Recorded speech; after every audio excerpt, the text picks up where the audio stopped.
E apesar desses números assustadores, Ulisses Neto de Londres traz boas notícias, né? Dá pra gente dar aquele suspirinho, ainda não de alívio total, mas já é alguma coisa, né, Ulisses? Depois de 2 meses na quarentena, Londres finalmente começa a relaxar, né? Conta pra gente.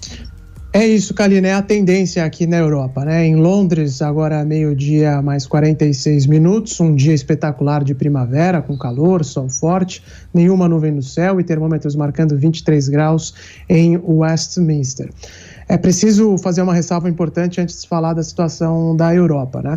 A gente tem observado desde o início da pandemia que cada país, cada região do planeta está vivendo um calendário diferente em relação ao coronavírus. Então, dentro dessa situação, é normal até que o Brasil hoje tenha mais casos, né, vive um momento de evolução dos casos, se a gente comparar com a Europa, onde a pandemia começou antes, e até se comparar com a Ásia, onde foi, né, o foco, a origem de tudo. O importante é que as ações certas sejam tomadas na hora certa para conter o vírus, e foi o que aconteceu na maior parte aqui da Europa. A pandemia de coronavírus ainda está longe de ser controlada na Grã-Bretanha.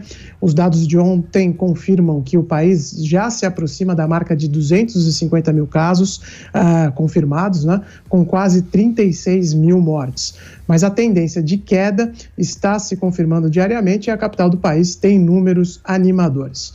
Desde a semana passada, Londres tem registrado apenas algumas poucas dezenas de novos casos. Lembrando que a região metropolitana tem quase 9 milhões de habitantes, a região metropolitana de Londres. O gabinete de Boris Johnson confirmou que os números realmente estão baixos aqui na capital britânica, mas o governo descarta a possibilidade de realizar uma flexibilização regionalizada da quarentena. Liverpool, por exemplo, que é no norte, Manchester, essas cidades ainda têm casos grandes, mas o governo não quer deixar o norte do país fechado e o sudeste aberto, quer tentar manter algum tipo de decisão uniforme, né? Pelo menos por enquanto, a intenção é continuar tomando essas decisões nacionais, porque é cedo para saber como a transmissão interna vai se comportar. O órgão de saúde pública da Inglaterra indica que o número de contaminações em Londres está caindo pela metade a cada 3 dias e meio.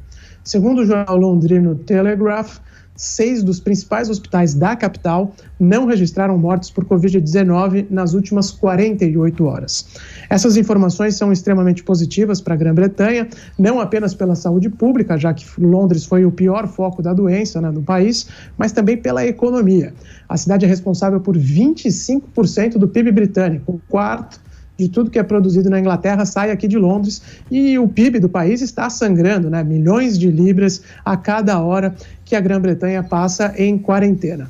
A estimativa do Tesouro do Reino Unido é de que a economia local vai sofrer perdas da ordem de 300 bilhões de libras em 2020 por conta da pandemia, e para colocar isso em perspectiva, essa cifra dá mais de 2 trilhões de reais.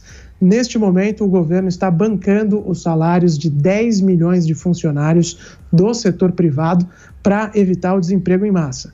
Mesmo assim, as autoridades locais estão agindo com cautela nas declarações sobre como e quando reativar a economia. Na prática, o relaxamento da quarentena, ele é diário, é visível aqui em Londres, mas o comércio segue fechado e as empresas mantêm seus funcionários em casa. Só que com o tempo agradável, né, as pessoas estão lotando cada vez mais as ruas, os parques, as praças.